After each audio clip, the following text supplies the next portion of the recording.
médecine, méditation et neurosciences, dont j'ai eu l'initiative et que nous avons créé ensemble avec le professeur Gilles Bertschy, qui est professeur de psychiatrie à l'hôpital universitaire de Strasbourg. Moi je suis rhumatologue, il est psychiatre et c'est une belle représentation symbolique d'une approche du corps et de l'esprit intégrée. Depuis 3 ans, nous avons créé donc, ce diplôme universitaire médecine, méditation et neurosciences pour donner la possibilité aux professionnels de santé de s'intéresser à la méditation à la fois en ayant une vraie expérience, parce que la méditation a une composante de pratique qui est absolument essentielle, et je pense que Mathieu Ricard et Antoine Lutz auront l'occasion de le redire, et aussi sous un abord théorique pour permettre à des professionnels de santé avec un point de vue occidental de s'intéresser à ce qui est apporté depuis des millénaires par des sciences de l'esprit et des phénomènes qu'on retrouve au sein des traditions du bouddhisme et d'autres, pour permettre donc à ces professionnels de santé d'avoir un abord pluridisciplinaire, théorique cette fois-ci, sur ce que peut être la méditation, la nature et le fonctionnement de l'esprit, le lien entre le corps et l'esprit. Et quand je dis pluridisciplinaire, on a effectivement des abords de neurosciences, et Antoine Lutz participe à ce diplôme universitaire avec tout son savoir et toute son expérience. Des gens comme Michel Pitbol qui viennent lui enseigner aussi, qui est philosophe, qui est médecin, qui est physicien et qui a travaillé avec Francesco Varela, neurophénoménologue et biologiste connu mais décédé, mais qui fait un lien entre ce qui nous relie peut-être tous les trois et qui fait que nous nous retrouvons sur ce plateau aujourd'hui. Et donc ces abords de philosophie, de neurosciences sont complétés aussi par des abords de psychologie. Il y a des enseignants de l'Université de psychologie de Strasbourg, Patricia Tassi, qui enseigne dans ce diplôme universitaire. Il y a des abords aussi de médecine, de psychiatrie. Est-ce que ça a été facile de l'intégrer? Est-ce que vous avez eu des difficultés quand vous l'avez présenté? Est-ce qu'il y a eu des réactions de rejet? Ou au contraire, le terrain a été préparé en disant bah, ok, c'est une bonne idée? Je crois que c'est plutôt la deuxième version. Le terrain était préparé par toutes ces années. Je crois que c'est important d'évoquer John Kabat-Zinn qui, avec son approche de méditation de la pleine conscience, qui s'est inscrite il y a une trentaine d'années aux États-Unis dans un cadre médical et scientifique en proposant un programme bien spécifique de réduction du stress basé sur la pleine conscience, a permis de susciter de nombreux travaux dans le monde, et ceux dont parlera Antoine Lutz en font partie, grâce à quoi le terrain était préparé. Il y a beaucoup de diplômes semblables en France, ou est-ce que c'est encore une originalité? C'est une première, peut-être en Europe sous cet aspect-là, qui combine les aspects de pratique, de méditation et des apports théoriques multidisciplinaires, mais ça se développe à grande vitesse et je pense qu'il y a heureusement d'autres diplômes de ce genre qui vont se développer. On pourrait poser la question un peu de ce qui a précédé à Antoine Lutz, puisque je crois que quand vous étiez vous avez un micro aussi, quand vous étiez à Madison, il y avait déjà, vous pouvez parler directement. Et quand vous étiez à Madison, il y avait un centre de recherche dans lequel vous avez participé, et ça a été l'un des pionniers. Comment est-ce que vous avez, on va dire peut-être, défini la méthodologie, parce que je pense que c'est quelque chose d'important dans ce genre de choses, pour pas, je vais dire méchamment, pour pas divaguer, d'avoir un cadre méthodologique précis, et de pouvoir encadrer. Est-ce que vous pouvez nous parler un petit peu de tout ça? Oui. D'abord, merci de votre invitation. Je suis ravi de revenir à Strasbourg, où j'ai grandi pour cette conférence. Alors qu'on a commencé en 2001 avec Mathieu Ricard à faire les premières études de méditation en utilisant l'imagerie cérébrale à la Salpêtrière, il est vrai que la réputation de la recherche empirique sur la méditation n'était pas très bonne. Dans les années 70, il y a eu plusieurs tentatives pour étudier par exemple d'autres formes de méditation, comme la méditation transcendantale, et il y avait beaucoup de limitations méthodologiques dans ces approches, ce qui fait que la communauté scientifique avait quelque part sanctionné cette recherche d'assez mauvaise qualité.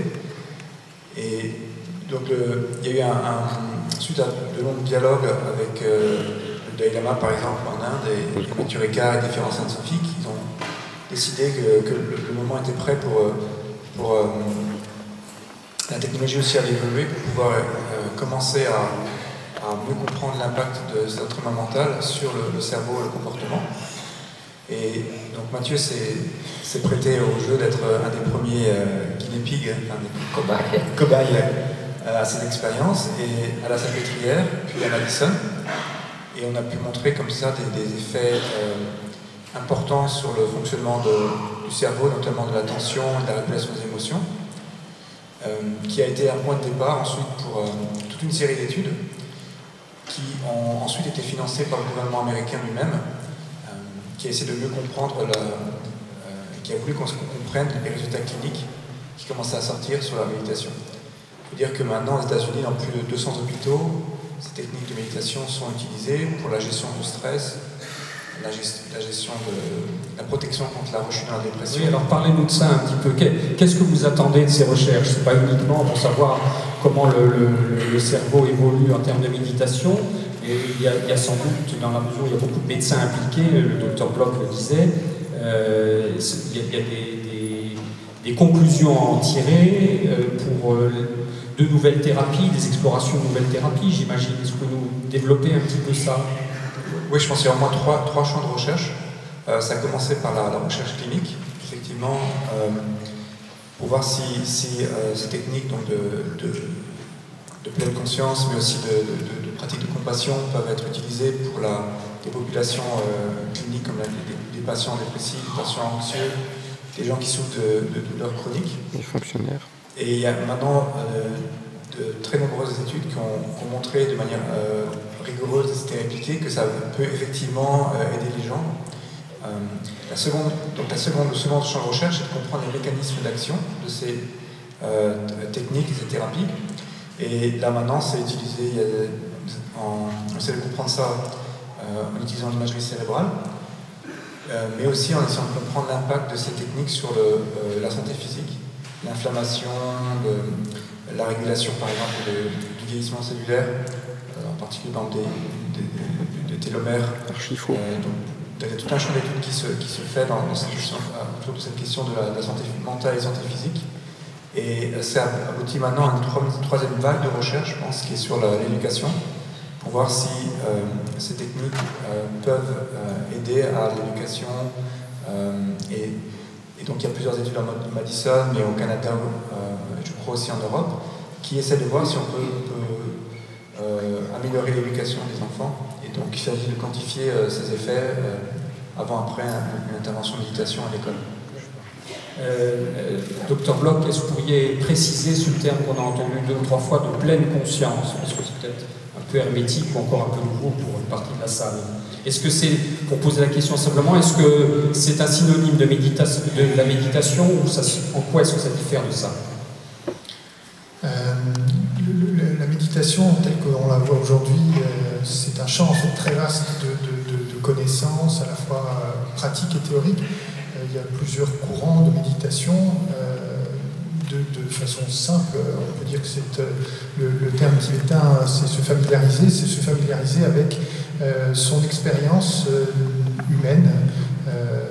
Et la pleine conscience est une des approches de méditation, donc c'est pas un synonyme, sans rentrer dans des détails qui pourraient aller beaucoup plus loin, parce qu'il y a beaucoup de choses sous cet aspect. C'est en tous les cas pas quelque chose de simplement tel qu'on entend le mot, pleine conscience et pleinement conscient, c'est quelque chose de plus vaste. Peut-être juste en 2 mots, la définition fonctionnelle pour dire, qui est intéressante à entendre qu'en donnait Jon Kabat-Zinn, c'est de dire que la pleine conscience, c'est la conscience qui émerge lorsque l'on porte son attention sur ce dont on fait l'expérience, dans l'instant, de façon volontaire et sans jugement.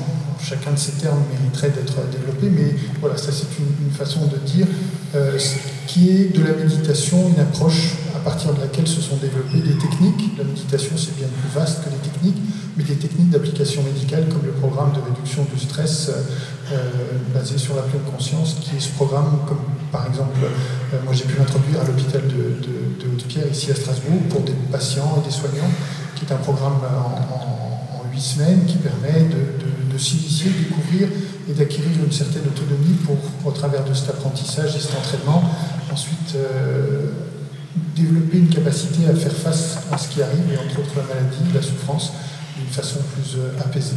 Voilà, pour résumer de façon très simple. Merci. Je pourrais demander à Mathieu Ricard quelles ont été les expériences auxquelles il s'est prêté, et est-ce que ça vous a apporté quelque chose sur vous-même? Est-ce qu'il y a, après coup, finalement, à la suite de ces expériences menées selon un protocole scientifique, vous en avez appris plus que ce que vous saviez au départ sur vous-même? Je pense que ça peut être intéressant de poser la question sous cet angle.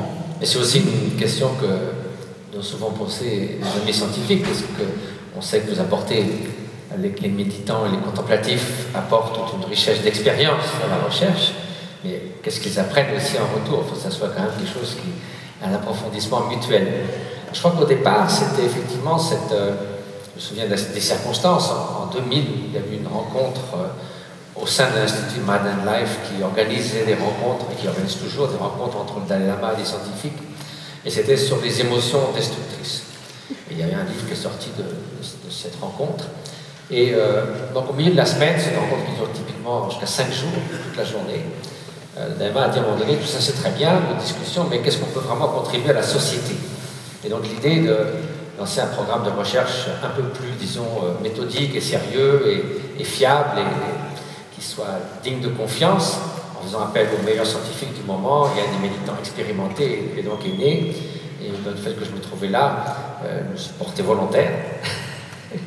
Et donc je me suis retrouvé tout d'abord à la Salpêtrière, effectivement, dans le laboratoire de Francisco Varela, où Antoine faisait sa thèse. Et puis après la mort de Francisco, et le fait qu'Antoine soit parti aux États-Unis, avec Richard Davidson à Madison. Et là, ce qui était intéressant, je pense que c'est vrai, quand on étudie souvent des sujets qui se portent volontaires pour une étude, notamment en IRM, on leur donne une tâche, on les remercie, et puis en gros, s'ils suivent les instructions, ça suffit. Là, c'est très différent, parce que j'étudie la méditation. Ça veut dire quoi, en fait? Justement, d'abord, il faut savoir qu'il y a une méditation comme qui peuvent être sur l'amour altruiste, ce qui n'est pas pareil que la pleine conscience, l'attention focalisée, c'est autant d'états différents qu'on peut entraîner. Et donc, alterner 20, 30, 50 fois ces états, et puis mesurer l'ensemble. Et souvent, lorsqu'on commençait les premières expériences, je me rappelle très bien qu'on avait un petit micro, et on disait... Je réagissais tout de suite en disant, écoute, voilà, ça c'est trop long, ça c'est pas assez long, il faut avoir le temps de rentrer dans l'état. Donc c'était vraiment quelque chose d'interactif au niveau de l'établissement de la méthodologie et des protocoles scientifiques. Et ensuite, cette collaboration se poursuivait au moment des résultats pour dire, bon, les scientifiques voyaient que les aires du cerveau étaient activées, ils revenaient sur, bon, cette aire est connue pour les émotions positives, le sentiment d'affiliation, l'amour parental, que sais-je. Et dans certains cas, ils disaient, tiens, on trouve par exemple, dans la méditation sur l'amour altruiste, une activation des aires qu'on appelle prémotrices. Pourquoi? Alors du coup, de nouveau le contemplatif entre en scène, et il me dit, bah, d'après moi, il me semble que l'amour altruiste, même si ce n'est pas dans l'action, ça implique une disponibilité à l'action. On n'est pas centré sur soi, donc on est ouvert sur autrui, donc disponible. Donc vous voyez, cet échange est extrêmement riche, et c'est comme ça qu'on construit un protocole. Ensuite, le méditant fait ce qu'il peut pour méditer, et souvent quand ils sont bien entraînés, ils font à peu près ce qu'on leur demande, ce qui n'est pas souvent le cas de sujets non entraînés. Et ensuite, il y a un dialogue très riche pour mieux comprendre les résultats. Et il y avait combien de méditants?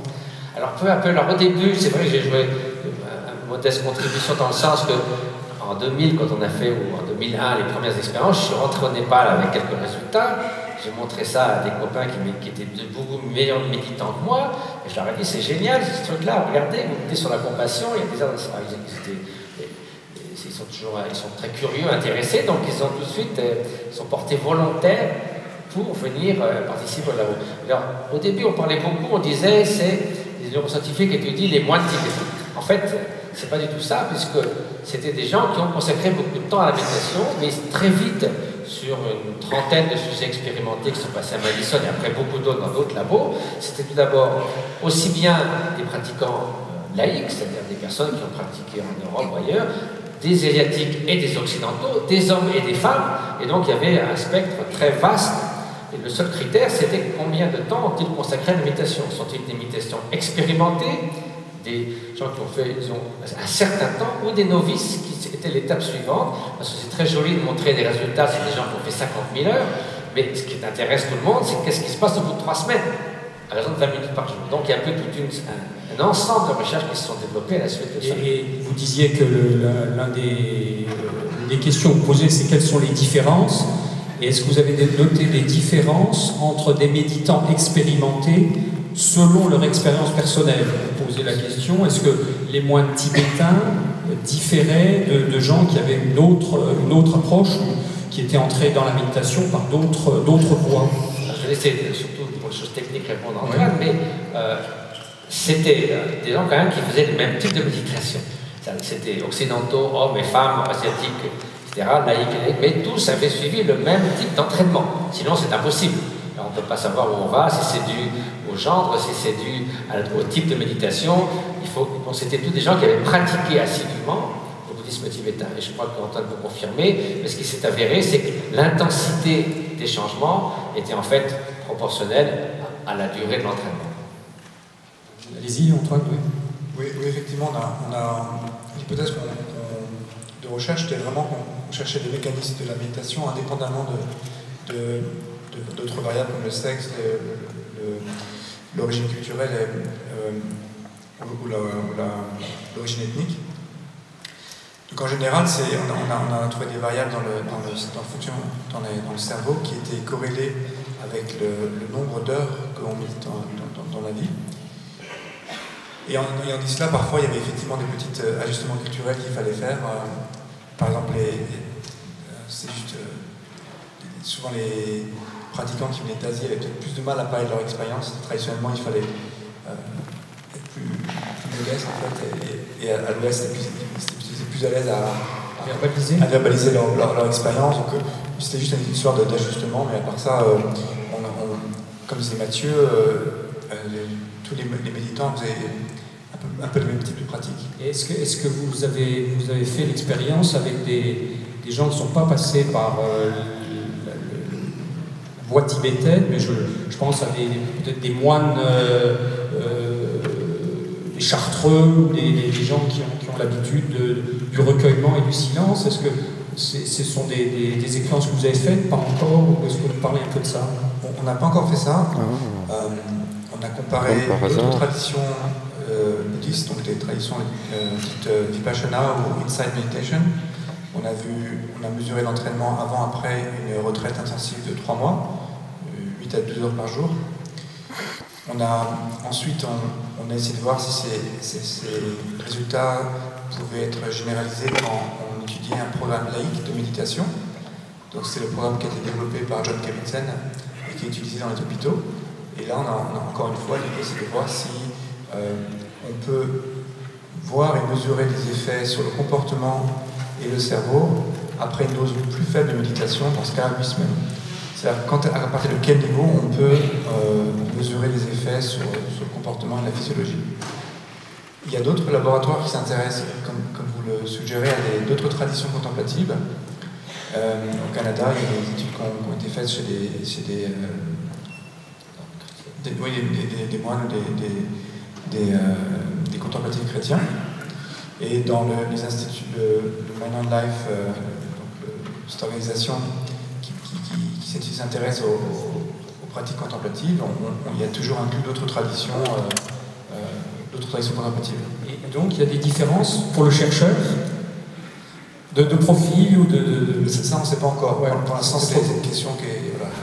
Il faut savoir que, moi, naïvement, quand je retourne là-bas, je dirais, bon, on a un résultat dans 2 semaines, il suffit de 5 personnes.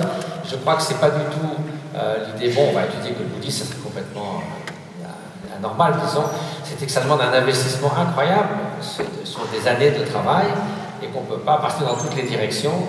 Donc c'est vrai que c'était à la fois des occidentaux, des orientaux, des hommes, des femmes, des laïcs et des monastiques, mais même au sein d'une tradition, pour que justement le point commun soit combien de temps consacré à le même type de méditation. Ceci dit, ça serait éminemment souhaitable que d'autres traditions soient impliquées, mais ça implique aussi un effort qui se poursuit sur de nombreuses années et tout le monde peut faire tout en même temps.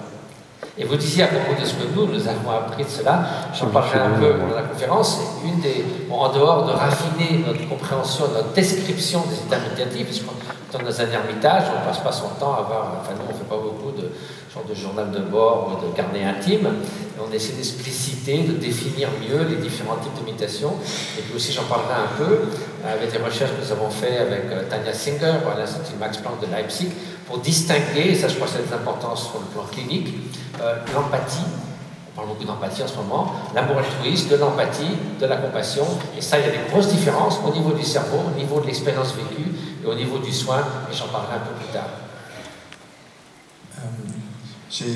J'ai entendu d'autres militants dire que potentiellement une des applications de cette recherche pour les méditants, ce serait des techniques de biofeedback. Il y a certains groupes qui commencent à voir si on peut isoler des régions dans le cerveau qui sont actives pendant la méditation et de renvoyer cette activation sur un écran visuellement pour que le méditant puisse quelque part essayer de relier ce signal à son expérience, avec l'idée que ça pourrait peut-être faciliter l'apprentissage de techniques de méditation. Ça, c'est un des projets qui est en cours dans différents labos dans le monde. Ça, c'est quand il y aura des Jeux Olympiques de la méditation. Non, mais on va avoir quelqu'un devant l'Himalaya avec un petit écran devant. Non, mais ce qui me frappe dans ce que vous dites, c'est l'aspect de l'entraînement à la méditation, qui est une méthode et qui impose une... Mais c'est pas la recette en 7 points et en 3 semaines. Ça, bon. Si, il y a des effets au bout de 3 semaines. Ouais. Mais bon, ils seront forcément plus modestes. Je vois qu'il y a des gens qui ont 60 000 heures de méditation. J'ai récemment, l'année, j'ai vu une publicité pour la méditation 3G. Là, vous aviez le choix entre 30 €, 50 € et 60 €. Et vous êtes venir rayonnant de beauté, de jeunesse, vos cheveux vont cesser de tomber, etc. Docteur Bloch, on va terminer la table ronde. Peut-être, vous pouvez nous dire les applications, peut-être pour la pédagogie, on en a parlé tout à l'heure. Est-ce que dans les méthodes de l'éducation et de l'apprentissage, peut-être la petite enfance, est-ce que dans le diplôme que vous dirigez, d'abord, est-ce que vous avez des publics de gens qui sont enseignants, pas uniquement médicaux ou paramédicaux, et est-ce qu'on peut en tirer une première méthode d'application pédagogique au sens étymologique du terme? À ce stade, en tous les cas, nous n'avons pas comme public des gens du monde de l'éducation, pas plus que des gens du monde de l'entreprise. Il y a aussi des groupes dans la société qui peuvent être intéressés par la méditation. Mais peut-être quelque chose qui fait le lien avec l'éducation et qui est bien mis en évidence, c'est qu'un des aspects qu'on apprend et qu'on cultive, qu'on entraîne, comme vous disiez, il y a besoin de beaucoup d'entraînement, c'est ce qui concerne l'attention. La méditation n'est pas que un apprentissage et un entraînement attentionnel, mais c'est une des composantes majeures. Et peut-être de l'idée de souligner à quel point nos sociétés modernes nous donnent un surentraînement à l'inverse de l'attention, à la distraction perpétuelle. C'est comme si on était extrêmement entraîné, à être de plus en plus facilement distrait, et que le simple fait d'avoir un contact intérieur, de réentraîner cette attention avec la composante de calme, de silence, quelque chose qui s'avère d'autant plus nécessaire dans notre société, et en tant que médecin, on est très concerné par ça, et ça fait peut-être le pont aussi avec l'éducation. C'est peut-être comme si on parlait d'une sorte d'écologie de l'esprit, d'une façon de rééquilibrer les choses par rapport à notre monde moderne qui irait trop vite. Vous êtes les maîtres de l'anti-zapping. Ce qui est d'ailleurs une belle et juste cause. Bon, pour tenir notre calendrier, parce qu'il faut être très, très rigoureux là aussi, on va peut-être passer au stade de la conférence proprement dite. Mathieu, si vous voulez bien. Je donne juste 2 minutes d'explication, enfin 1 minute d'explication. Donc, Mathieu Ricard.